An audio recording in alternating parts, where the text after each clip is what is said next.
The dull ache in my lower back had become an uninvited companion after the 6th hour of my shift.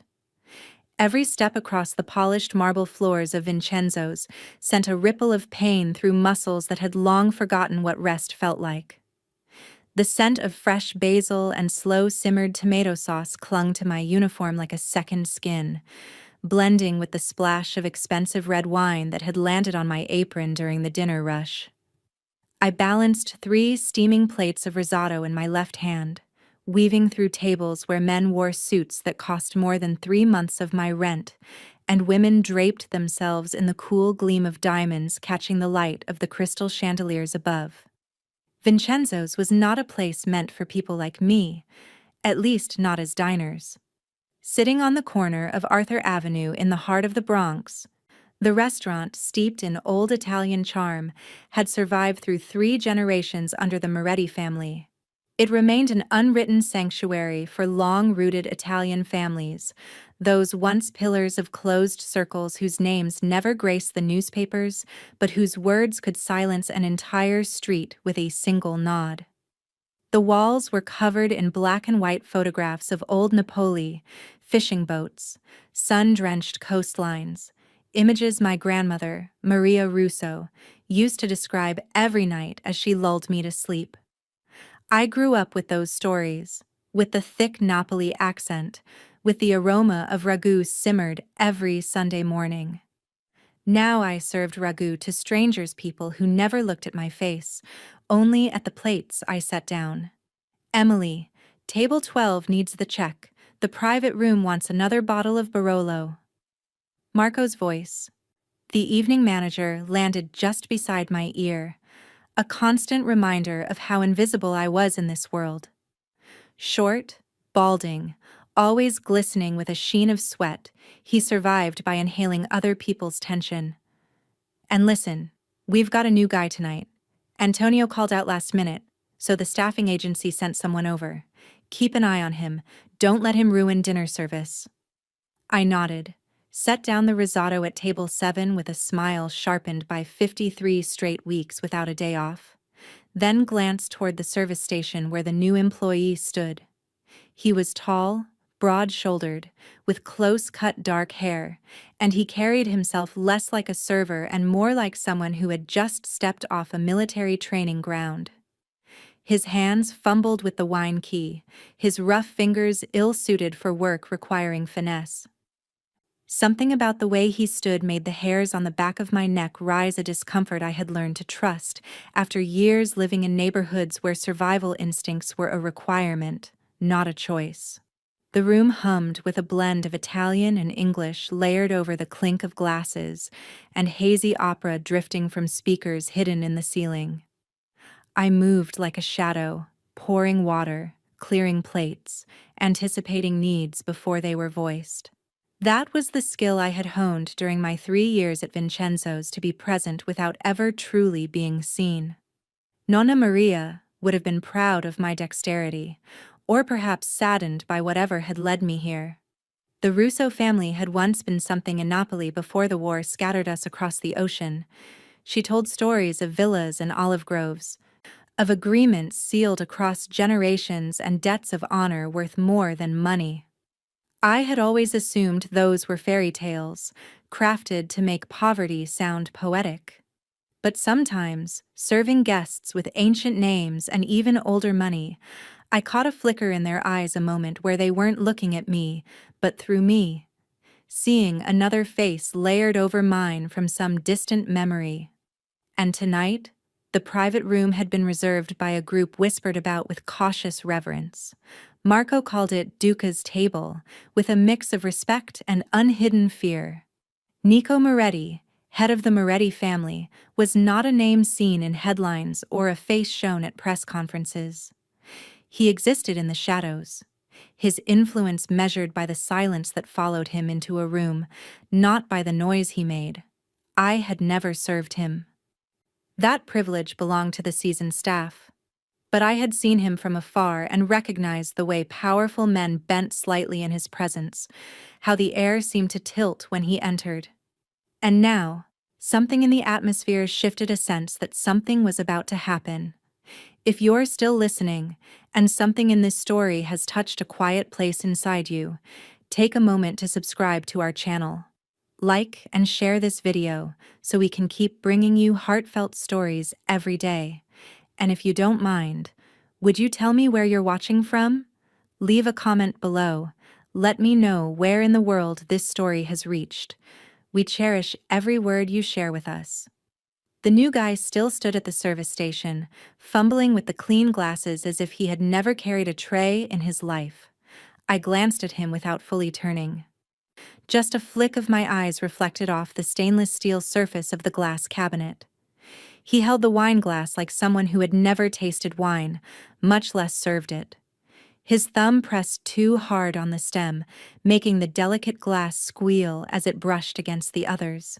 His tie was knotted too tightly, his shirt stiff as though fresh from dry cleaning, untouched by the wrinkles that real servers collected within hours of running the floor.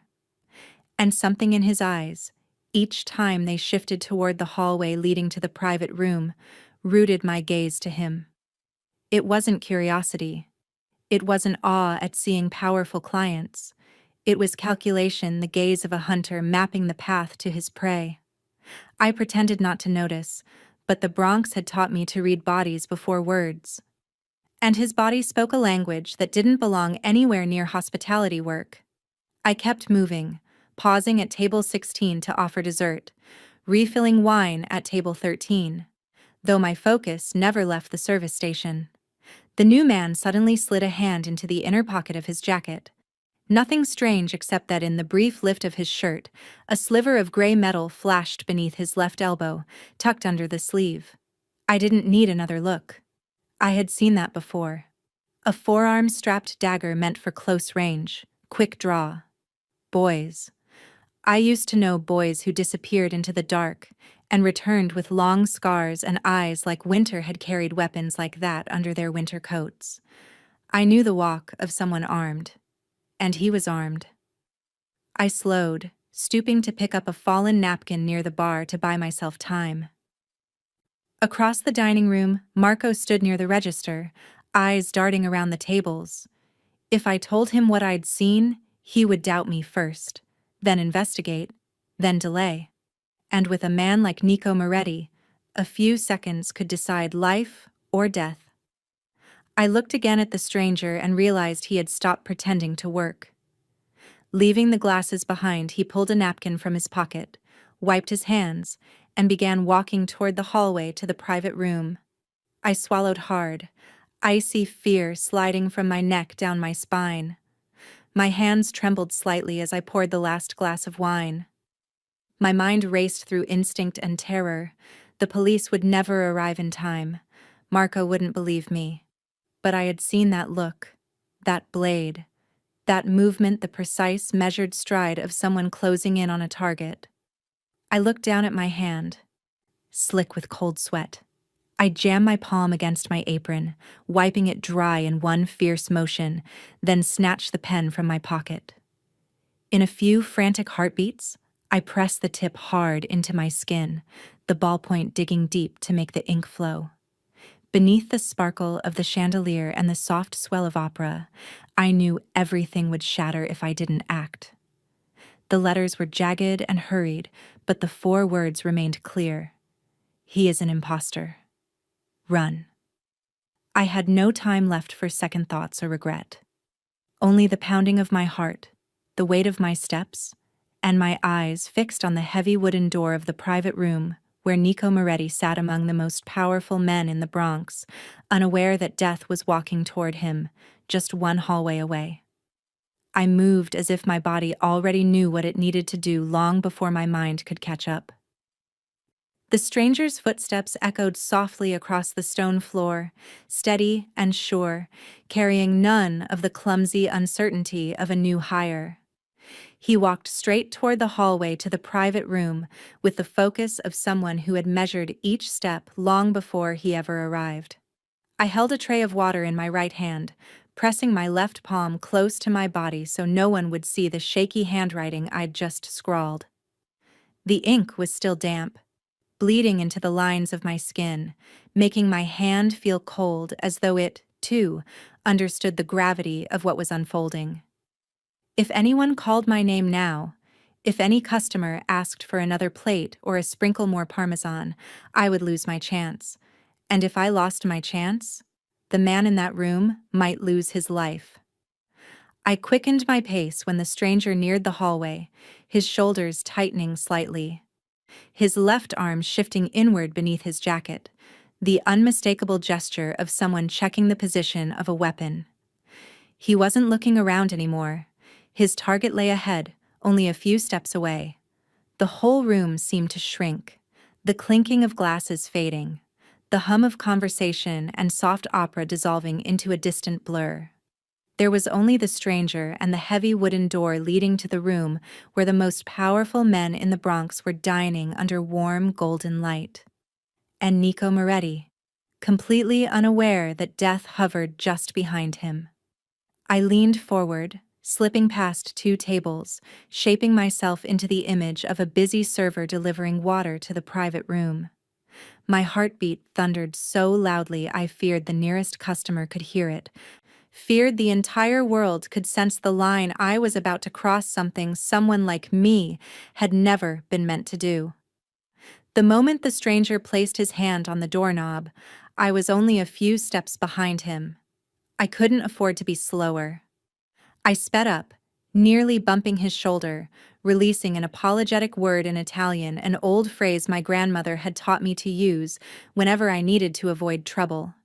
He stepped back half a pace, irritated, but in that sliver of a moment I gained the space I needed. I lifted my right hand with the tray, my left hand angled toward the door as if I were about to knock to announce a new beverage being brought in.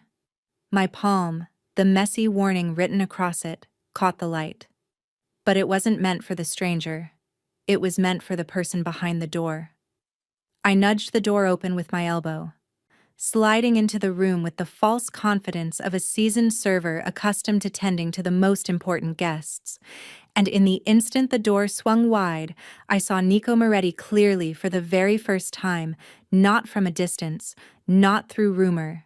He sat at the head of the table, white shirt, collar slightly open, the silver of his watch reflecting the warm glow around him.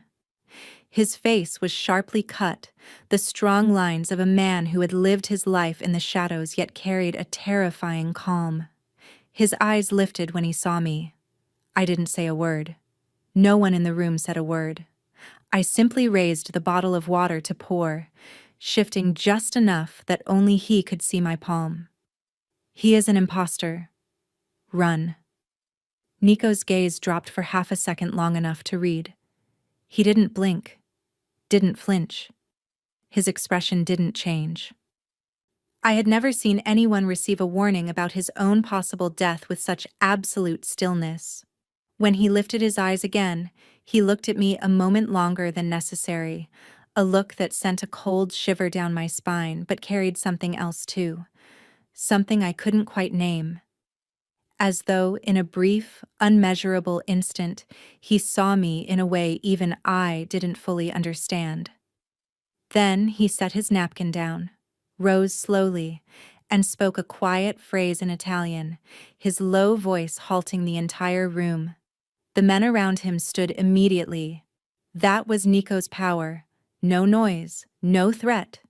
Just a single sentence that set an entire room in motion like a perfectly tuned machine. I finished pouring the water, my hands no longer trembling.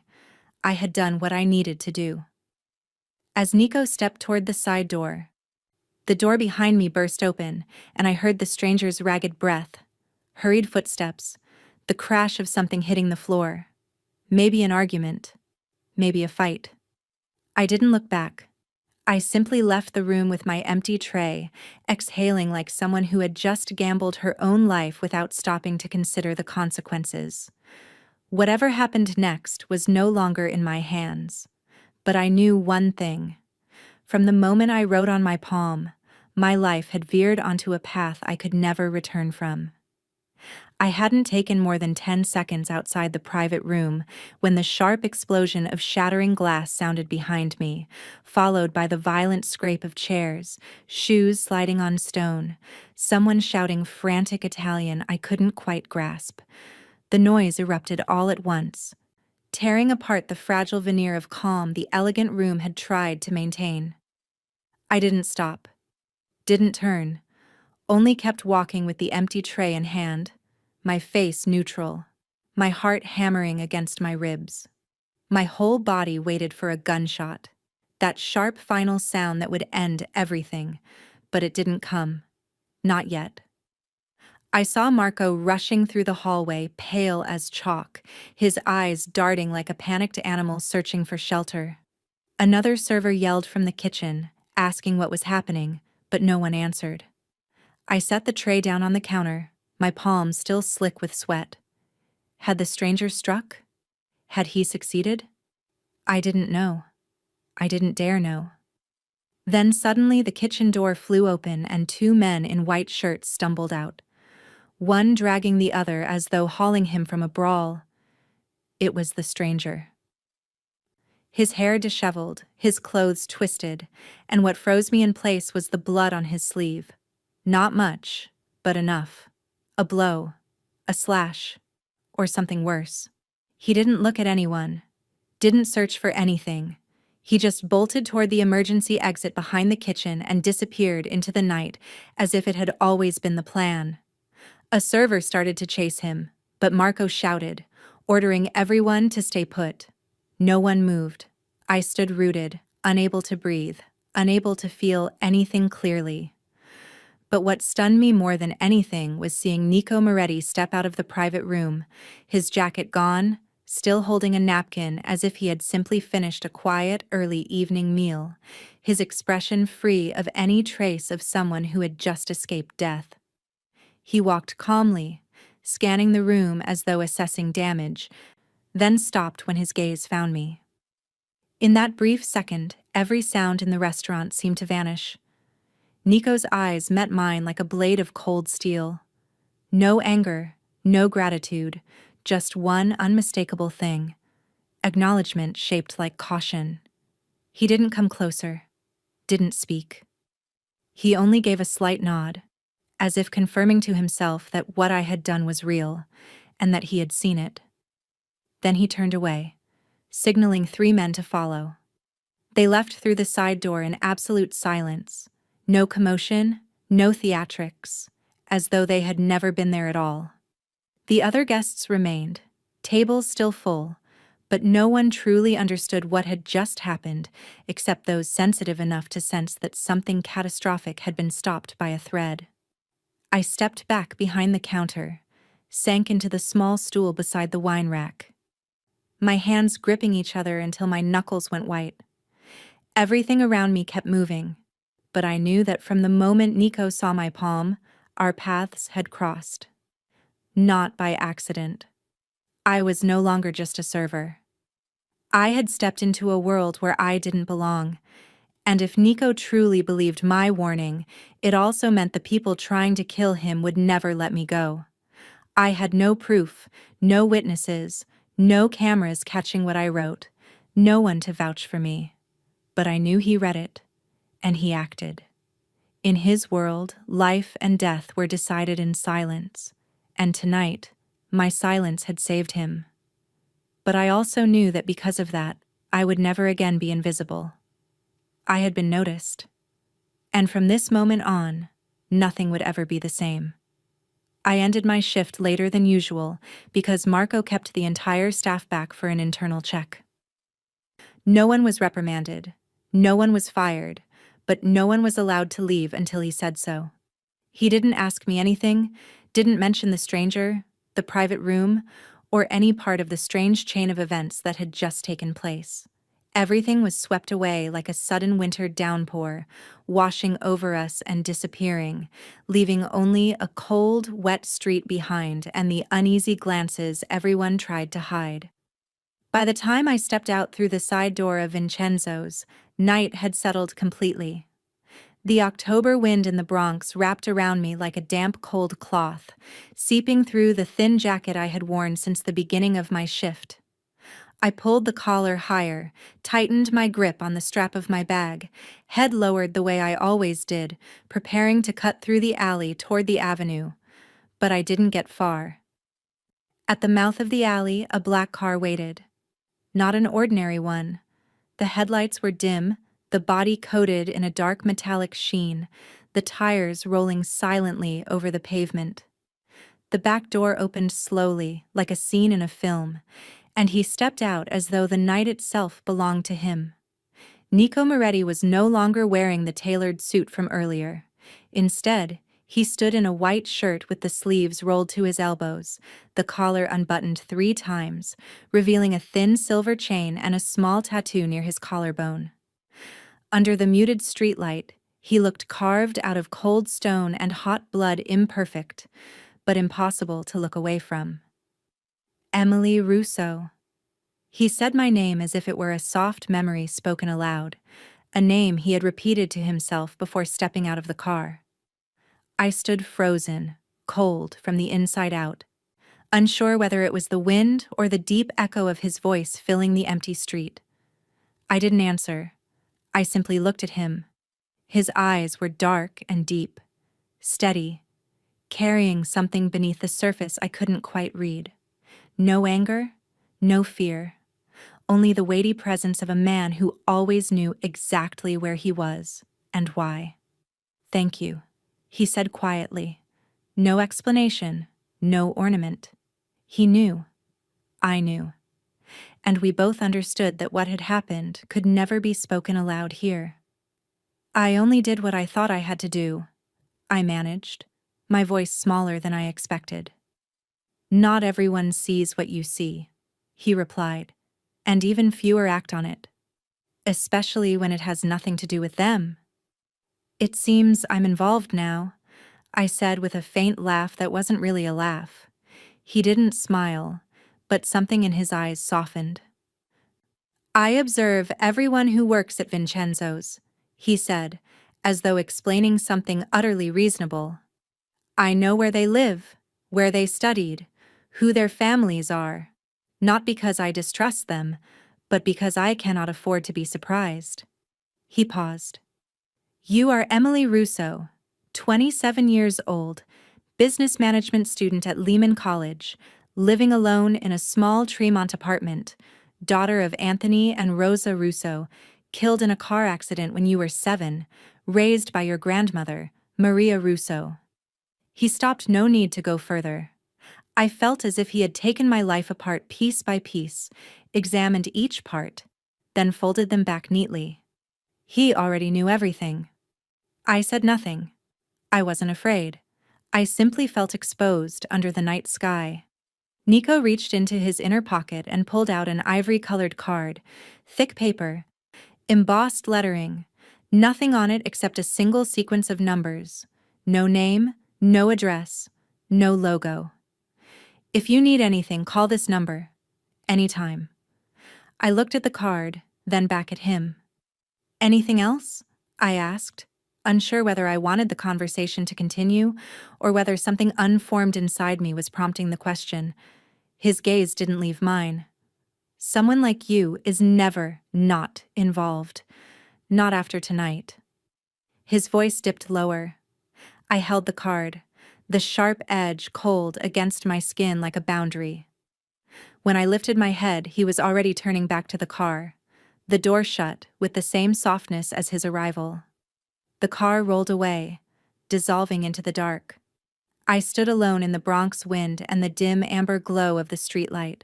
The card clenched in my hand like a key to a door I wasn't ready to open. But I knew it was open, and I couldn't go back. Nico's card stayed in a slot in my wallet for 3 days, a heavy little secret I carried everywhere. I told no one, spoke of nothing, tried to live as though everything had remained unchanged. But the Bronx never lets you stay untouched for long. On the 4th morning after the incident at Vincenzo's, I left early for class and noticed a black car parked across the street. only a few feet from my building. No front license plate, tinted windows, engine humming softly though the sun wasn't even up yet. I didn't think much, but my heart skipped a beat. By the time I returned that night, the car was gone. But the next day, a different one appeared. Different color, different man. Same position, same patient stillness, same cold watching.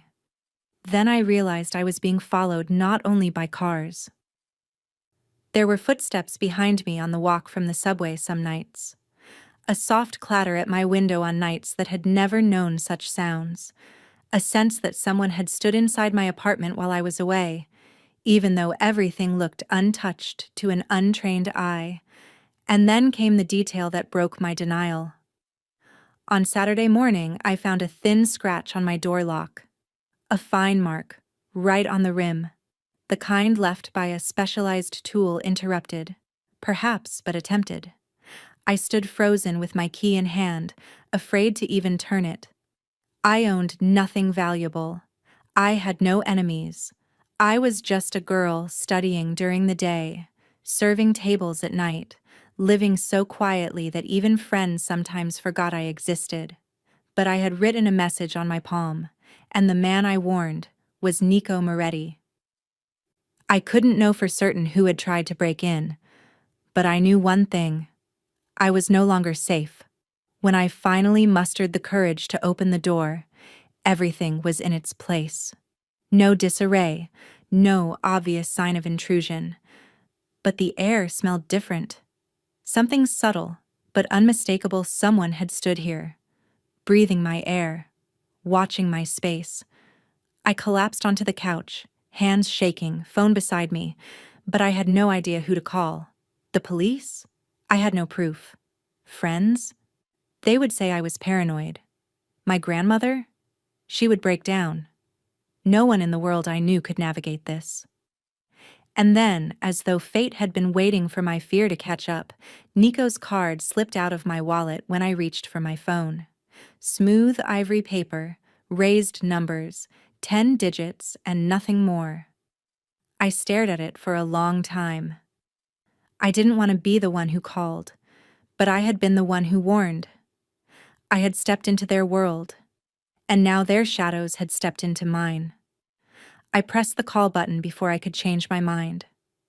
1 ring, 2 rings. No music, no automated greeting, just the hollow sound of a line ringing in silence. I was about to hang up when a voice I already knew reached me low, steady, velvet wrapped around steel. Emily. He said my name as if he had been expecting the call, as if it were the only logical next step. My throat tightened. I think someone was inside my apartment. He was silent for a moment, then asked, his voice even lower. Are there signs? I told him everything: the cars, the footsteps, the scratch on the lock, the strange air in the room. He didn't question, didn't doubt, didn't tell me to calm down. He only said one thing. Lock the door. Don't open it for anyone. I'm coming. And the line went dead. No goodbye. No request for my address. He already knew where I lived. I should have been afraid. But strangely, something else settled inside me. Hope. And the fear that hope might end up hurting me.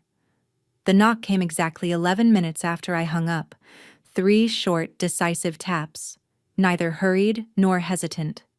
I had locked both layers of the door as he instructed the chain and the secondary bolt, and I was still standing in the center of the living room with a fruit knife in my hand, foolish and almost laughable compared to the world I was slowly being pulled into. I looked through the peephole and saw him standing there, not hiding, not circling around the truth. The hallway's yellow light falling across a face that had already become familiar somewhere in my subconscious, though I had only seen it twice. I opened the door without asking. He stepped inside, his eyes sweeping over the space so quickly I almost missed it. A small apartment, 2 rooms, old wooden floors, the faint scent of lavender oil lingering in the air. His gaze came to rest on the framed photograph beside the bookshelf, the black and white picture I had kept since childhood. My grandmother in her youth, beside a man in an old-style Italian suit, his hand resting lightly on her shoulder, his gaze full of quiet protection. Nico walked toward it, moving with a silence that felt almost reverent, as if he feared disrupting time itself.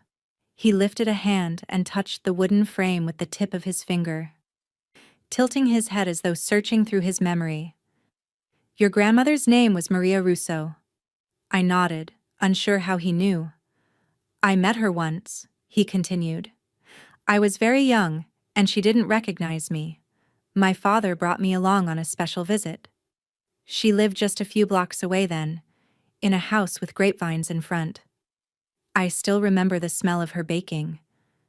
I stared at him, the edges of familiarity slowly filling in the empty spaces inside me. Nico turned back to me, his voice still even and low, but something more settled now in his gaze. "Your family and mine once had deep ties. In Napoli, before the war began, the Morettis and the Russos shared control over a portion of the harbor. They protected each other like two wings of the same body. Perhaps you were never told, but your grandmother was the keeper of the book." I frowned. "What book?" "The family ledger. The Book of Vows. It held more than names. It recorded the agreements sealed by blood and honor. When your family came to America, the book was lost. But the names Russo and Moretti stayed linked for many years, at least in the memory of those who survived." "So, that means I'm not an outsider? I didn't force my way into something I shouldn't have touched?" Nico stepped closer until the distance between us was nothing more than the length of a shared breath. "You didn't force your way in," he said quietly. "You came home." My mouth went dry. His words stitched together pieces of me that had always felt loose and scattered the loss of my parents.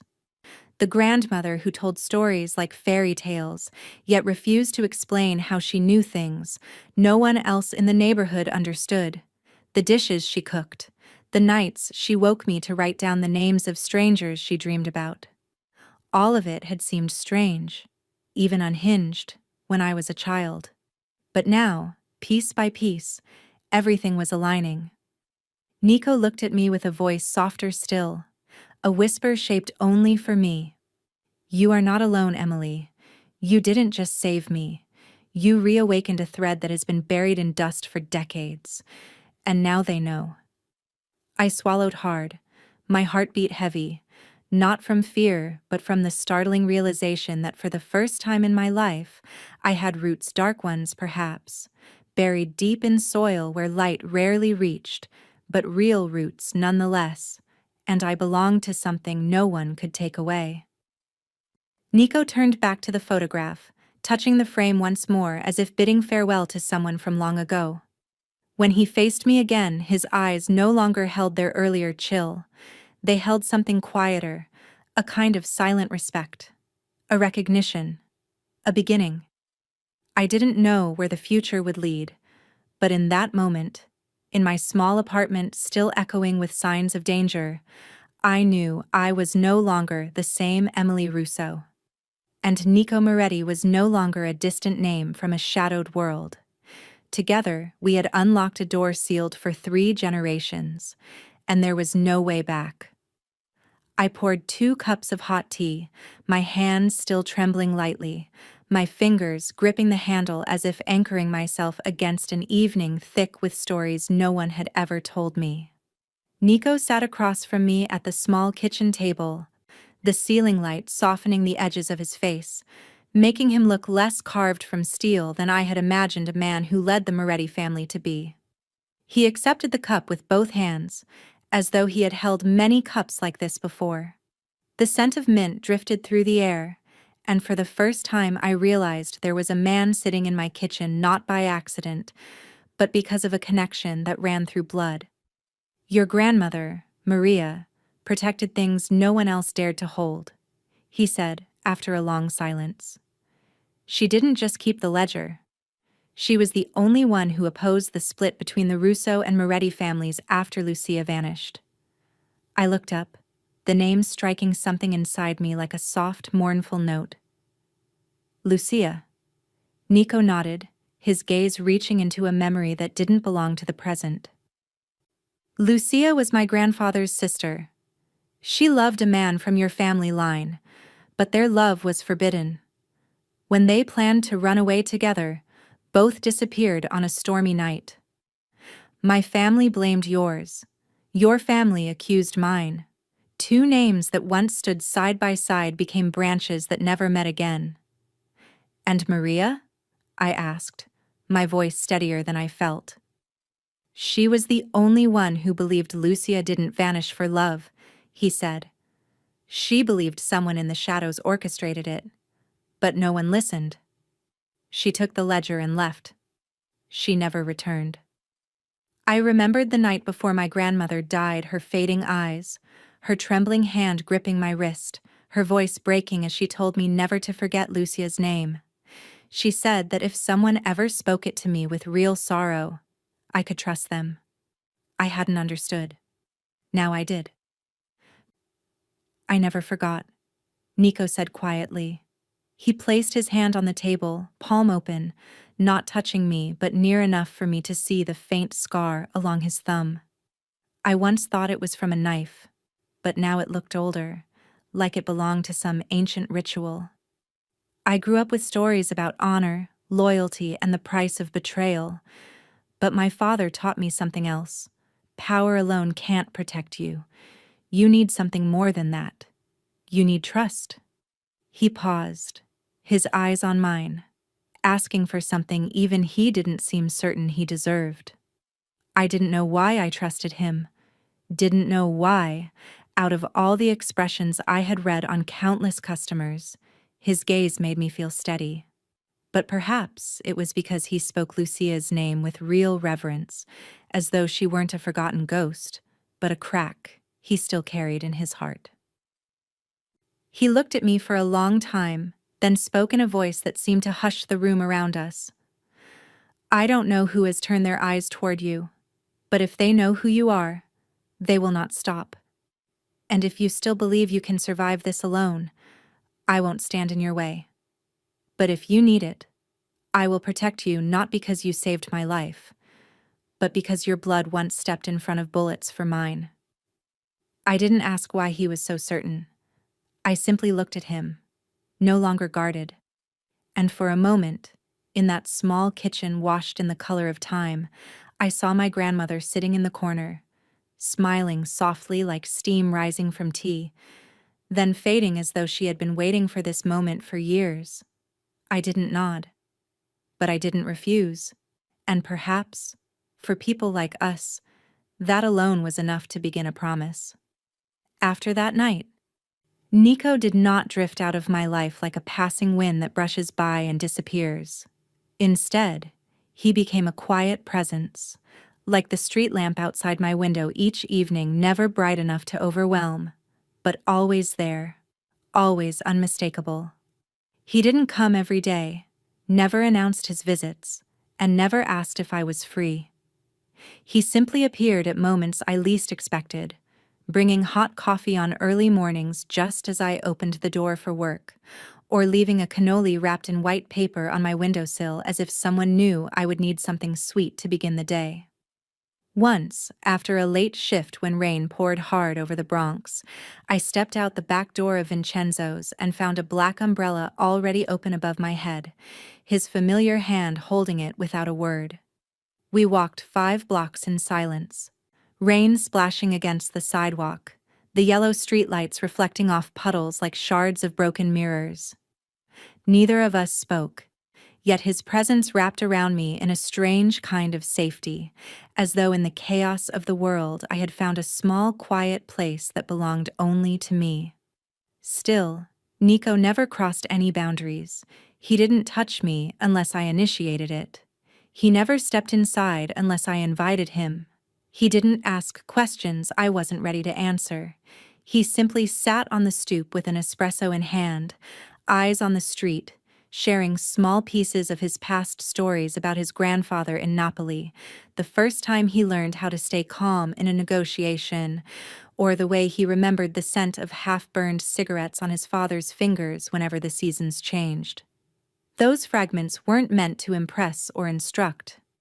They felt like the way someone reveals himself little by little, hoping the other person stays long enough to hear the end of the story.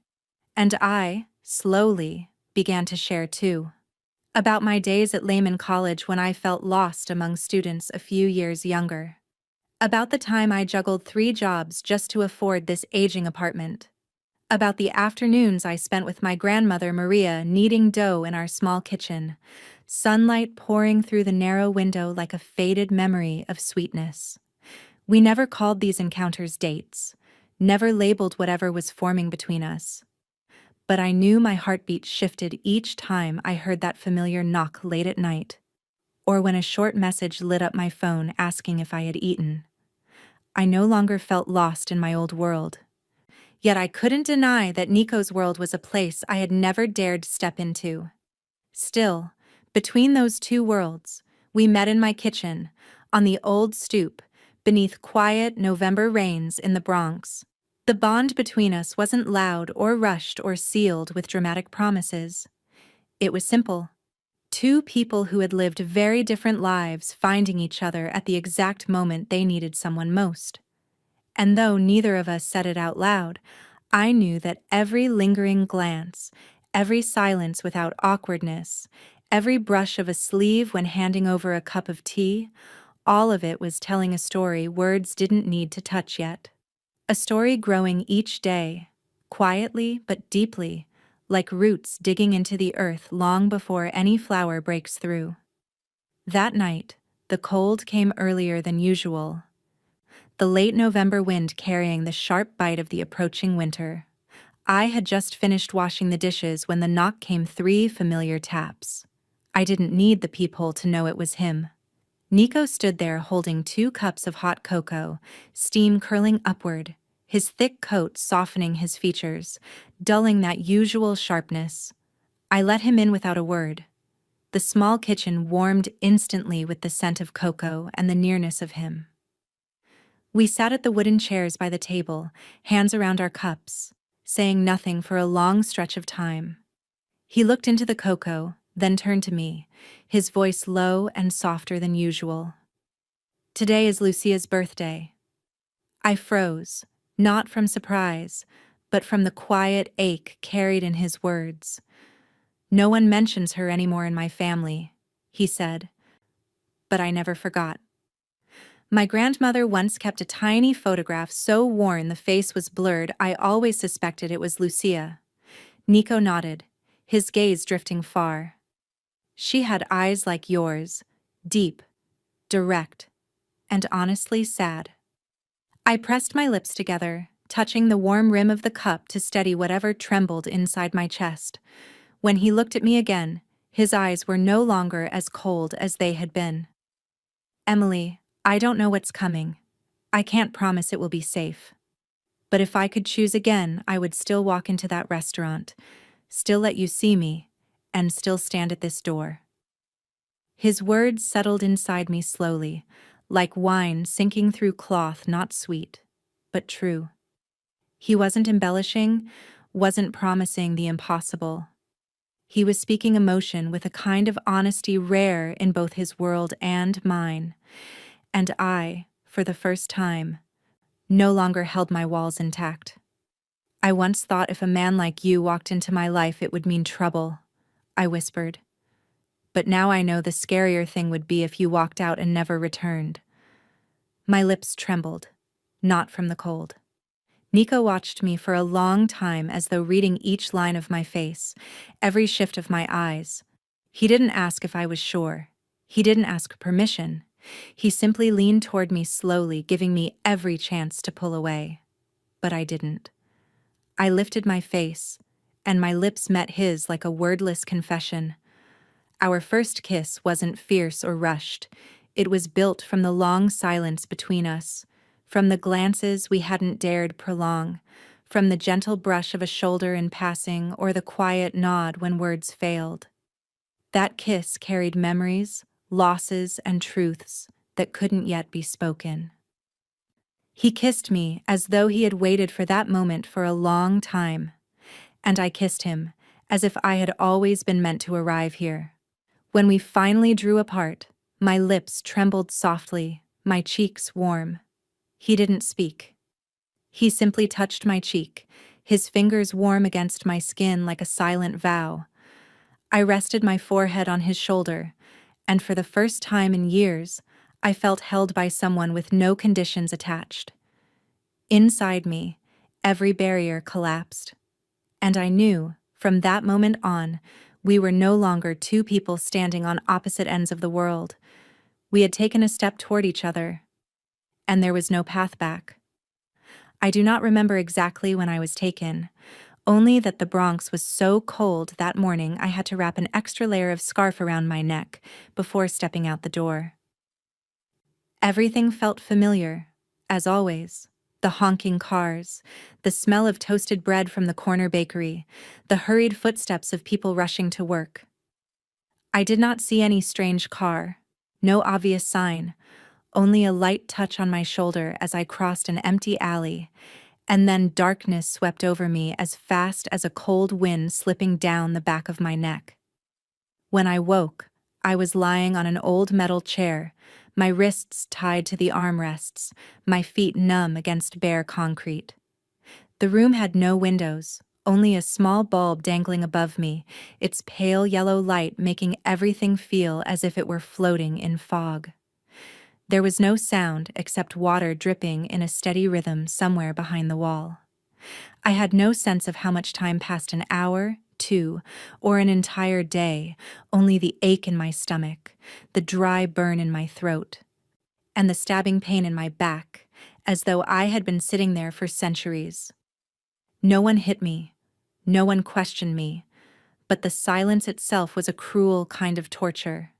They left me alone with my fear, with the spiraling possibilities rising in my mind, each one worse than the last, each one too terrifying for me to picture clearly. When the door finally opened, the light from outside made my eyes sting.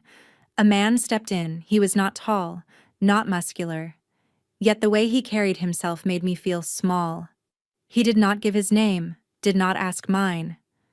He simply placed a phone on the small table in front of me, dialed a number, then held it to my ear. The ringing echoed once, twice. I was almost crying with the need to hear that voice. And then he answered. His voice came through, deep and steady but drawn tight like a wire. Emily? He repeated my name as if reassuring himself that I was still alive. I had no time to respond before the man took the phone and spoke, his voice turning soft in a way that made my skin crawl. If you want her alive, you know what to do, Moretti. Silence followed. I could not hear Nico's reply, only the faint, low growl caught in his throat before the call ended. The man placed the phone back on the table and looked at me.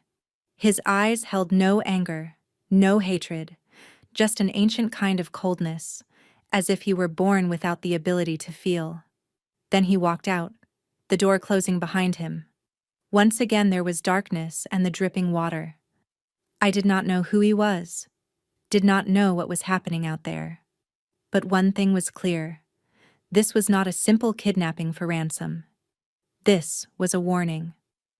This was how they wanted to hurt him without firing a single bullet. I thought of Nico, of his eyes the night we shared our first kiss, of the way he touched my cheek, as though I were something fragile to protect. And now, I was his weakness. They knew it. I knew it. And perhaps he had already anticipated it. I did not cry. I did not allow myself to. If he came for me, I had to survive until he arrived. If he did not, I would die, never knowing what might have become of the love that had barely begun. In that freezing room, I closed my eyes and imagined his familiar footsteps echoing down the hall. And I swore to myself, if I lived to leave this place, I would never walk away from that man again, no matter what waited ahead. The first sound I heard was not gunfire but footsteps heavy, urgent, pounding down the concrete corridor like the drumbeat warning of a coming storm. I opened my eyes.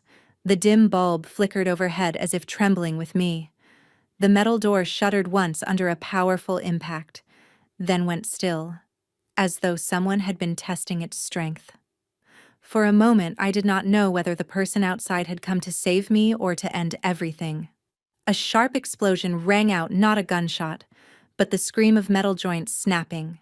The door burst inward, fragments of rust scattering in the murky light, and the man who filled the doorway was Nico, not the impeccably dressed mafia heir I had met, but a warrior, a storm-given human form, clad in a blood and dust-stained shirt, his eyes blazing with the silent fury of a man pushed well past his limit. He entered without a word, without hesitation, the Glock in his hand lowered but ready, lethal with the slightest provocation. I gasped, not from fear, but because for the first time I saw him exactly as the stories my grandmother Maria used to whisper the true Moretti, unyielding, unstoppable, a man who would never let anyone touch what he considered his. Two strangers followed him inside, moving with the practiced coordination of men who had done this their entire lives. Gunfire cracked in the hallway to the left, short, efficient bursts. A scream, then silence. Nico did not look at me immediately. He strode toward me, cutting the rope around my wrists with a small blade from his belt. As his fingers brushed my skin, I saw the scars etched along his knuckles, old, new, layered atop one another, yet his touch was impossibly gentle.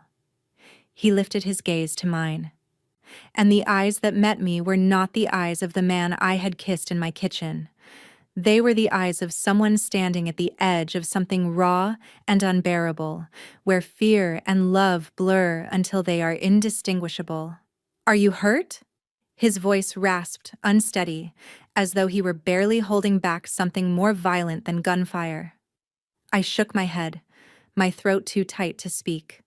"I'm not hurt." He placed his hand on my cheek, the same soft touch as before, but now it carried something more confirmation that I was here, breathing, alive. Another volley of gunfire rang out, running footsteps, shouting. But inside that small room, there was only us. Nico lowered his forehead to mine, his whisper carving itself deeper than any oath ever signed in ink. "I swear I will never leave you alone again." I closed my eyes and let the tears fall, unrestrained, because I no longer had to be strong. I had been found. I had been held.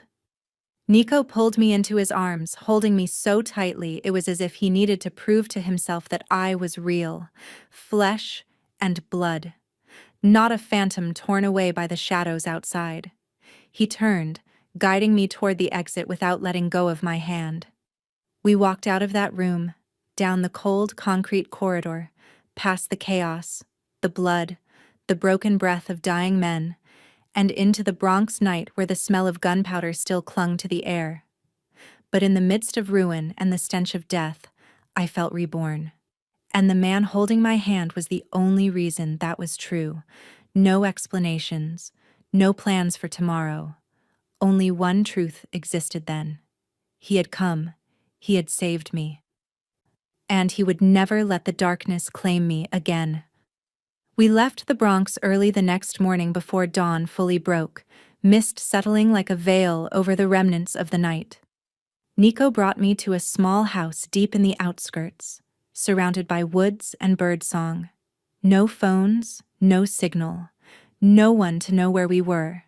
And for the first time in days, I slept without nightmares in the circle of his arms, warm and solid like a wall shielding me from the world. The days that followed felt like a slow dream. Nico did not speak much, but every gesture carried a quiet devotion that sank to the bone. He cooked, cleaned, brewed tea, and always looked into my eyes before touching me, as if every moment needed permission, as if every breath deserved respect. I never imagined love could be born from silence, Yet in that silence I heard more than any romantic vow could ever express. One evening, just as the sun dipped behind the pines, Nico led me behind the house to a small patch of grass facing the lake. The water lay still as glass, catching the lavender hues of dusk, and the silence was deep enough that I could hear my own heartbeat. He told me to close my eyes. When I opened them, he was kneeling in front of me, not with a velvet box or flowers or glittering lights, but with a thin silver ring resting in his open palm, glowing softly like his voice when he spoke. He did not say, "I love you," like in the movies. He said that from the moment I traced those words on my palm, his world had shifted. I was the one thing he could not control and the only thing he never wanted to. He wanted me beside him, not as a woman standing behind him, but as the one person he trusted to stand at his side. Be my wife, Emily. For a few seconds I could not speak. The tears did not fall but gathered at the edges of my eyes, tightening my throat. I looked at him, the man who had once made an entire city tremble, now kneeling with no power in his eyes. Only the humility of someone who understood that love was the one thing no reputation could secure. I reached out, not for the ring's shine but for the vow in his gaze. I say yes. Only those two words, yet it felt as though the universe held its breath to hear them. He rose, slipping the ring onto my finger with hands that trembled just slightly. The first time I saw fear in him, the fear of losing something he had only just allowed himself to name. I held him for a long time, feeling our heartbeats merge, as if every beat from this moment on would no longer be lived alone. In a world of shadows where power and betrayal walked side by side, the love between us was the only thing that remained pure. No witnesses, no wedding. Only the presence of each other in a quiet twilight, in a world where promises were often broken. Yet we chose to keep this one with the rest of our lives. And I knew, from that moment forward, I was no longer the quiet woman standing behind a diner counter, but a piece of the Moretti blood, something no one could ever tear away. Arthur Avenue on a bright Sunday morning in early May glowed beneath the first light of day. The heart of the Bronx's Italian district was draped in the red, white, green flags strung between balconies, bougainvillea petals drifting from second-floor windows, and church bells chiming softly through air filled with the scent of toasted bread, oregano, and freshly roasted coffee.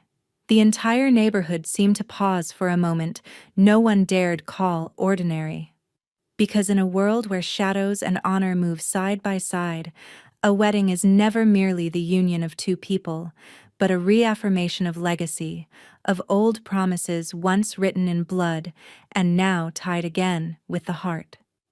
I stood before the mirror in the small room behind the San Gennaro church, the ivory wedding dress hugging my slender figure, its hand-stitched vintage lace sewn by women in the community who had known Maria.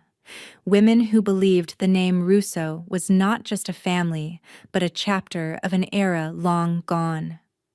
My hair was pinned in a soft bun adorned with jasmine blossoms, the flowers my grandmother once said symbolized unwavering loyalty. On my wrist, Nico had placed a small, worn silver bracelet earlier that morning, telling me it belonged to Lucia, found in an abandoned cellar in Naples, as though a fragment of the past had finally surfaced at the moment we needed it most. When I stepped through the heavy wooden doors into the sanctuary, the air seemed to fall silent for an instant. Colored light streamed from stained glass windows and spilled across the stone floor in fractured hues, as if time itself were offering its blessing. Nico stood at the end of the aisle in a classic black tuxedo with a white tie, his hair neatly combed, but his eyes remained the same as the night he knelt by the lake. There was no triumphant music, no fireworks, only the soft mandolin melody drifting from the church corner, the old tune Maria used to hum whenever she baked. I walked toward him one step at a time, looking at no one else, only at the man who made me believe in the impossible. The ceremony was performed by an elderly priest who had once married our parents' generation, his voice trembling as he read the vows as though each word had been written by destiny itself. When Nico slid the ring onto my finger, light brushed across the gleaming metal, and I felt the faint tremor in his breath. "You are the place I return to, the one thing I no longer need to hide from," he whispered. And I cried not from sentiment alone, but because I knew that from this moment forward, I would never be alone again. After the ceremony, we stepped out of the church beneath a shower of petals tossed from balconies. The applause, the cheers, even the playful whistles from the silver-haired Italian men seated outside the old cafe Nico once told me was where his father courted his mother. The reception was not held in a grand hotel but right in the square of the neighborhood. Long wooden tables lined up beneath strings of lights, white cloths printed with red motifs, the whole scene glowing like a summer festival from decades past. There was accordion music, pastries, cannoli, red wine poured endlessly from old glass jugs, and laughter rising as though the war between our families had never existed. I danced the first dance with Nico as our neighbors clapped along, people who had watched us walk through fire and blood to reach this day. When night settled, beneath twinkling lights and the aroma of food drifting through the air, I rested my head on my husband's shoulder, hearing the slow, steady rhythm of his heartbeat.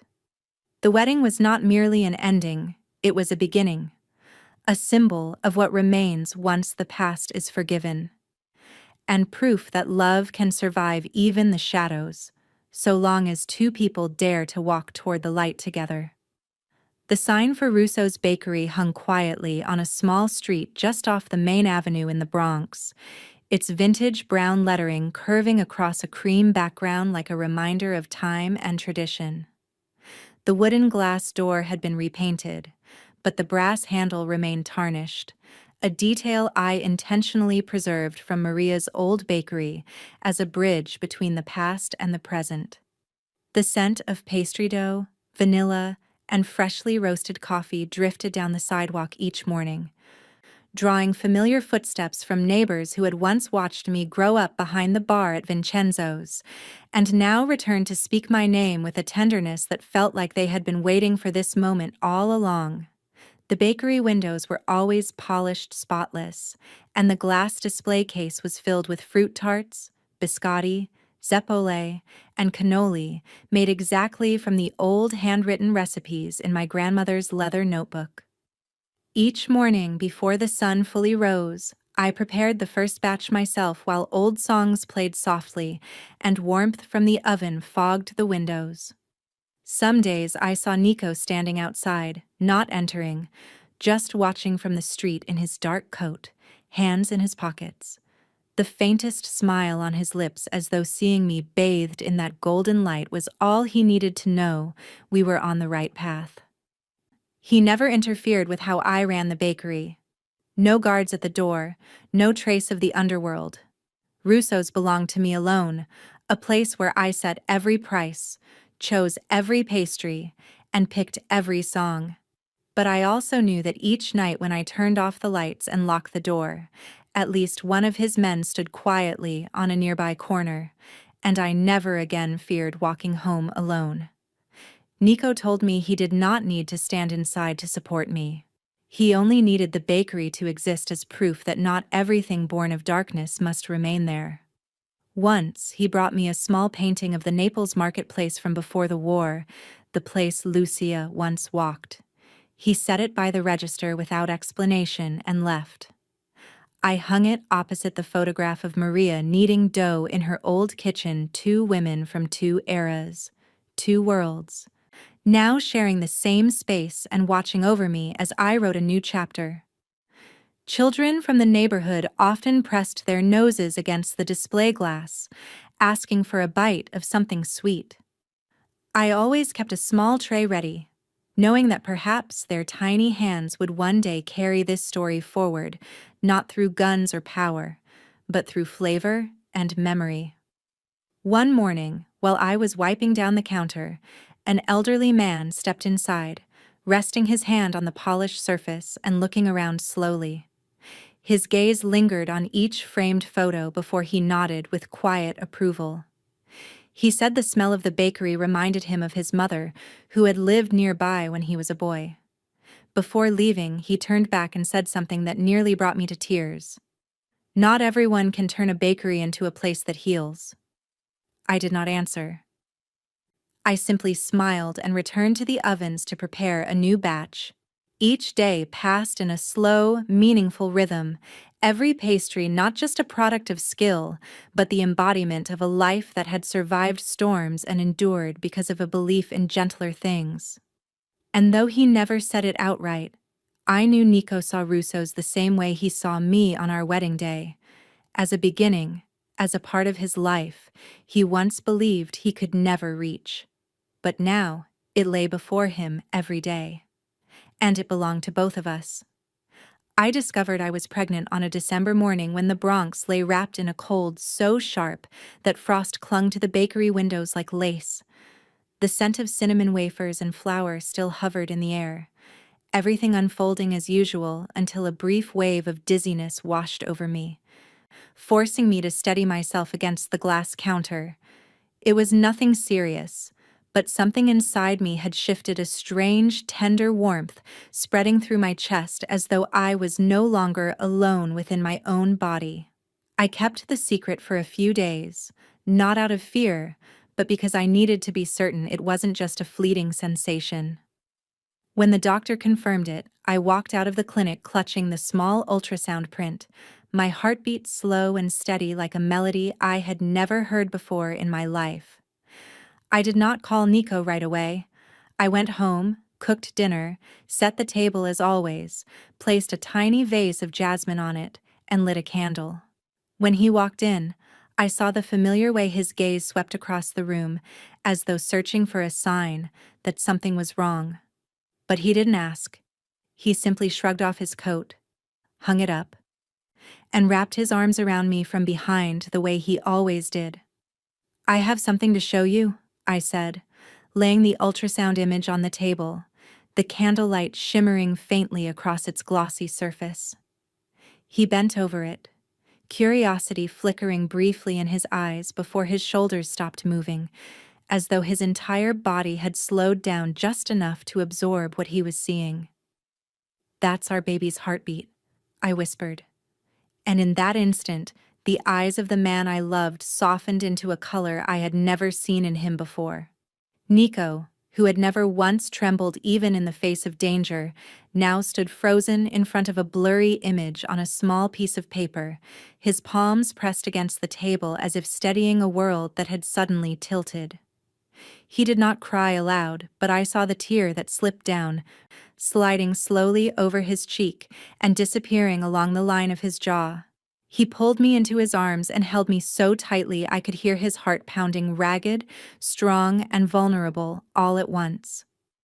When he finally spoke, his voice was hoarse, as though it had traveled a long road just to reach this moment. "It's a girl," he said, with a certainty I couldn't bring myself to dispute. "A girl. What do you want to name her?" I rested my head on his shoulder, my fingers brushing the sleeve of the shirt he had not yet removed. "I was thinking, Maria Lucia." Nico didn't respond aloud, but his grip tightened, his hand trembling as it slid to rest over my belly, touching it as though it were the most sacred place he had ever known. "Maria for my grandmother, Lucia for the woman forgotten by history." And the child inside me would be the bridge between two generations, two fates, two shadows of the same bloodline. That night, we did not eat dinner. We sat together for a long time on the bench outside the balcony, where snow fell in thin, quiet layers over the old wooden boards. His hand remained on my belly as though that alone could protect, promise, and transform. In that moment, I was no longer the woman once tied down in darkness. And he was no longer the man shaped solely by a world ruled by blood and law. We were simply two people touching each other through the most fragile thing in the world, a new life. A hope, without a name, but now it had one. Maria Lucia. And she would grow up surrounded by the scent of baked pastries, laughter, and the stories we had once been afraid to believe were real until life itself left us no choice. News arrived on a spring morning when the Bronx had just begun to wake from weeks of cold rain, sunlight pouring through the bakery windows as I kneaded dough for the morning batch of cannoli. The first sound was not the bell on the door, but the hurried footsteps and ragged breaths of Mateo, one of Nico's old loyal men who now worked at the coffee roastery behind the market. His face was pale, his eyes frantic. "Something happened, Emily. It's Nico."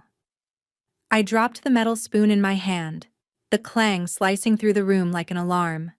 In less than 10 minutes I was at St. Barnabas Hospital, where Nico lay unconscious in surgery. Blood still smeared across the leather jacket the nurse handed me, a violent testament to the nightmare I had always feared more than anything else. He had been shot 3 times.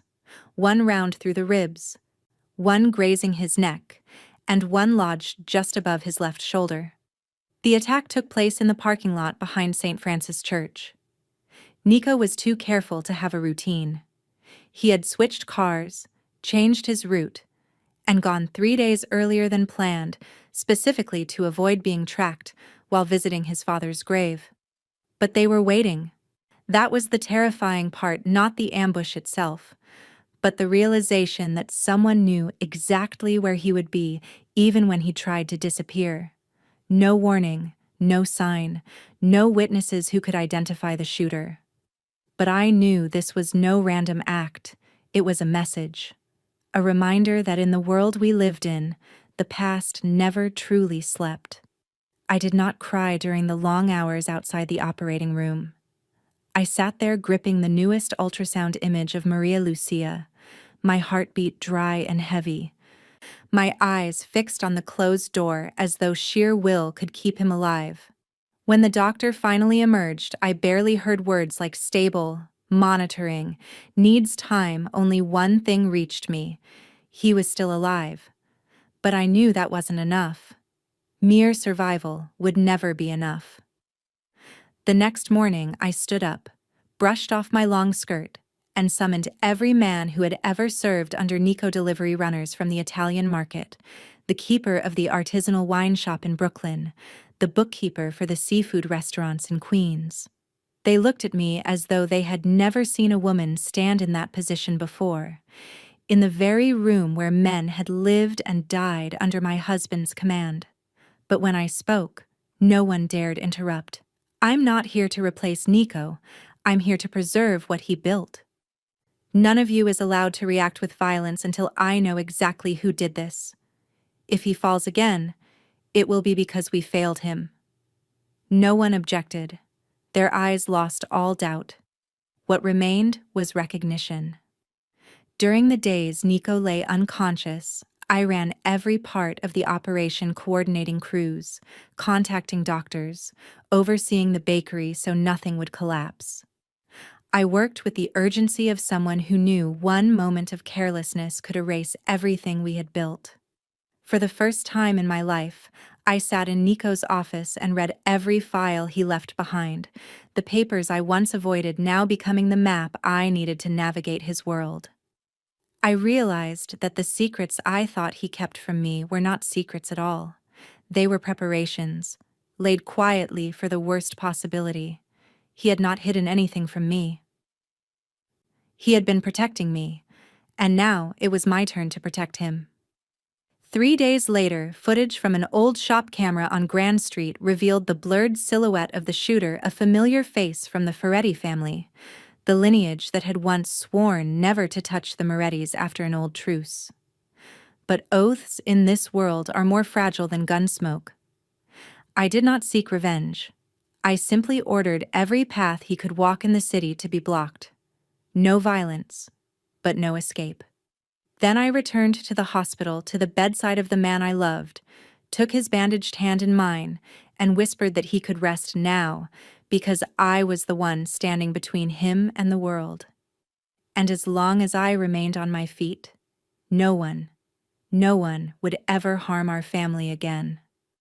Early morning light filtered softly through the hospital curtains, casting pale streaks across the washed-out white walls as though time itself was trying to move gently enough not to disturb the man lying in the bed. I sat beside him, my hand wrapped around his, the same hand that had been icy and numb during those first nights after surgery, and was now slowly warming, his fingers tightening whenever I whispered his name again. Nico opened his eyes on a morning no one had expected, the gray-brown eyes that had once looked at me as if I were the only thing in existence now clouded with exhaustion, yet holding the same familiar spark. I was there, not having stepped away even for a moment, and when his gaze found mine, I didn't need any words to know he recognized me instantly. He couldn't speak at first, his voice nothing more than a rough breath, but his eyes asked everything. I nodded, my own eyes trembling but not crying. I told him I was fine, that the bakery still opened every morning, and that Maria Lucia kicked gently at dawn whenever she heard Grandmother Maria's music. He closed his eyes, and a tear slipped down to his temple. The first time I had ever seen a man who had just crossed the edge of death tremble as though he had just reclaimed an entire world. The days that followed were slow, deliberate steps of recovery. I sat by his bed reading the faded pages of his grandmother's old journal, the ink smudged by time yet still breathing with the memory of a past we had never truly forgotten. He listened without missing a word, sometimes smiling, sometimes closing his eyes as though reliving memories that were not entirely his but somehow belonged to him all the same.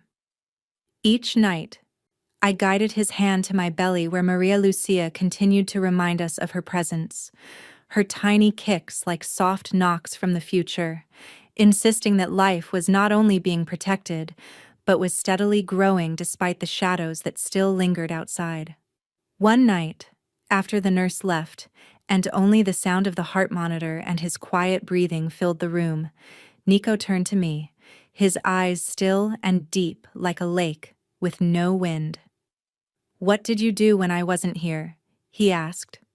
I squeezed his hand and smiled faintly. I told him I had stepped into his place, kept everything in order, let nothing fall. The bakery still smelled of vanilla and warm dough, and no more blood had been shed. He looked at me for a long moment, then spoke as if reciting a vow anew. He said he could never promise he would not be hurt again, but he promised he would always come back. No matter what, he would always return to me.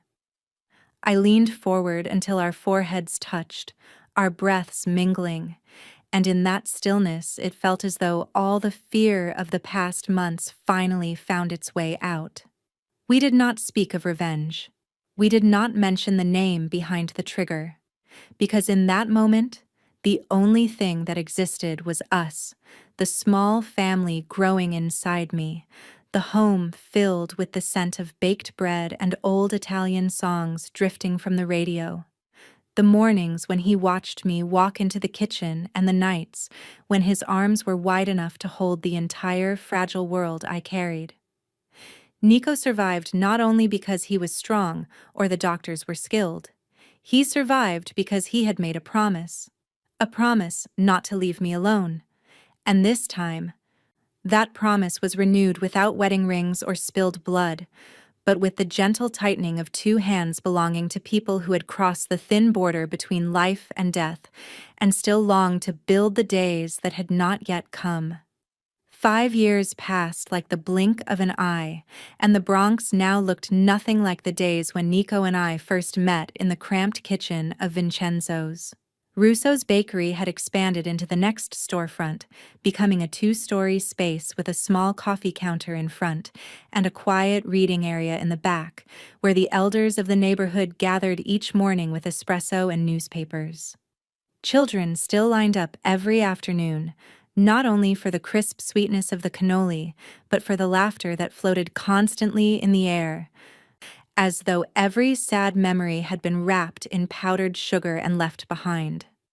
Maria Lucia was now 4, with curls the color of hazelnuts and her father's deep, watchful eyes.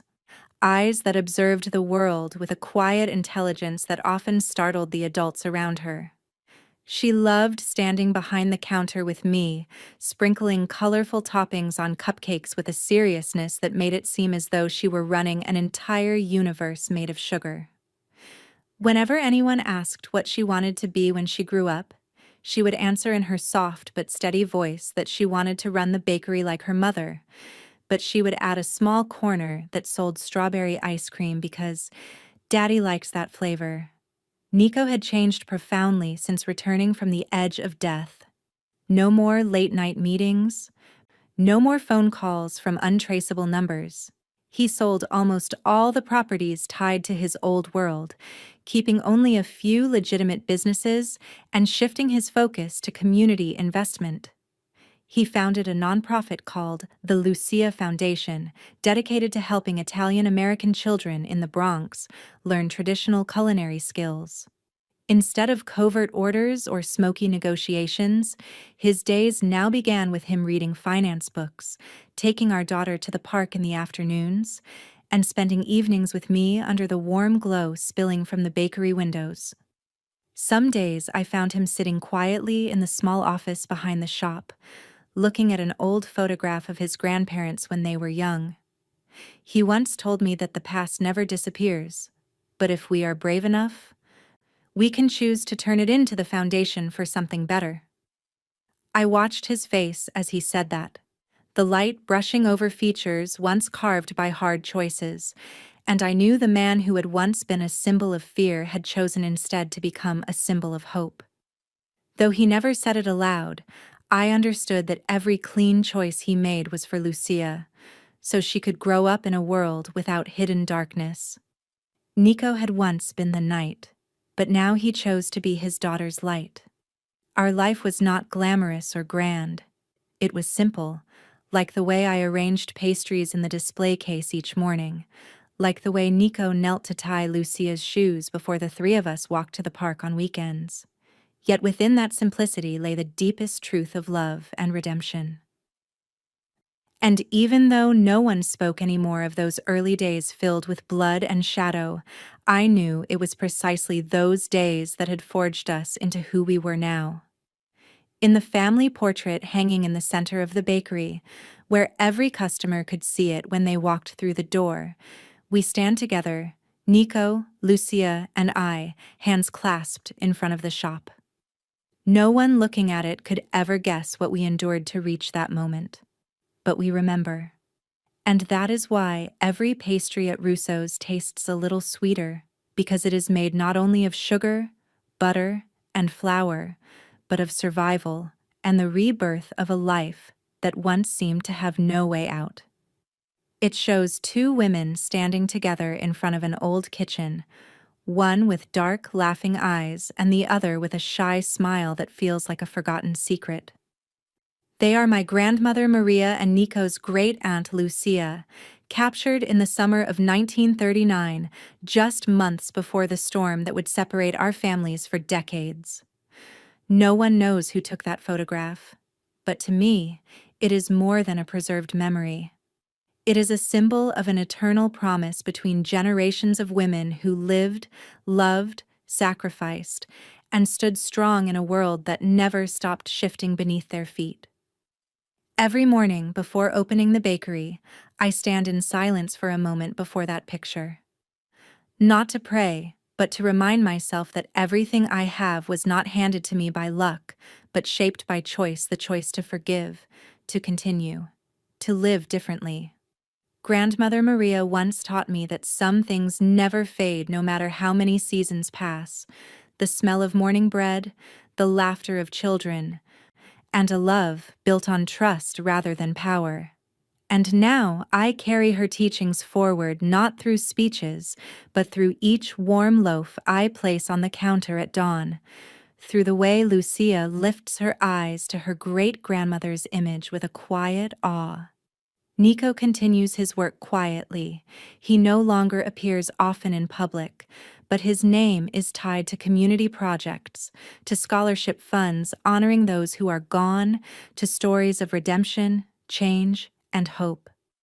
I know he still carries the shadows that once ruled his life, but he has turned those shadows into the very ground on which the light now rises for his daughter.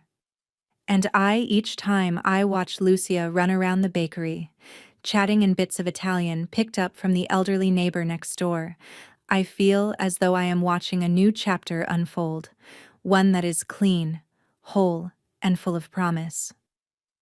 Our story, at its heart, was never a story about the mafia, about revenge, or the clashes that simmer beneath the surface. It is the story of people who chose to rise from places where hope once seemed impossible. The story of a woman who once served tables in a dim, narrow restaurant and dared to rewrite her life with love, with courage, and with a gentleness that refused to break. And now, we find ourselves at the final page of this journey. If you have stayed with us until this moment, thank you for walking with us through every upheaval, every breathless moment, every fragile step toward the light. How did this story make you feel? Did something in it touch you? Have you ever witnessed how a single word, a single quiet act in an ordinary moment, could change the course of a life? We would love to hear your honest reflections in the comments below. Do not forget to subscribe to our channel, to like and share this video if it moved you, inspired you, or simply offered you a moment of stillness in the rush of everyday life. Your support gives us the strength to keep telling stories filled with humanity and meaning. Thank you for spending your precious time with us today. Wishing you good health, a peaceful life, and a heart that never stops hoping. We will see you in the next video. Goodbye.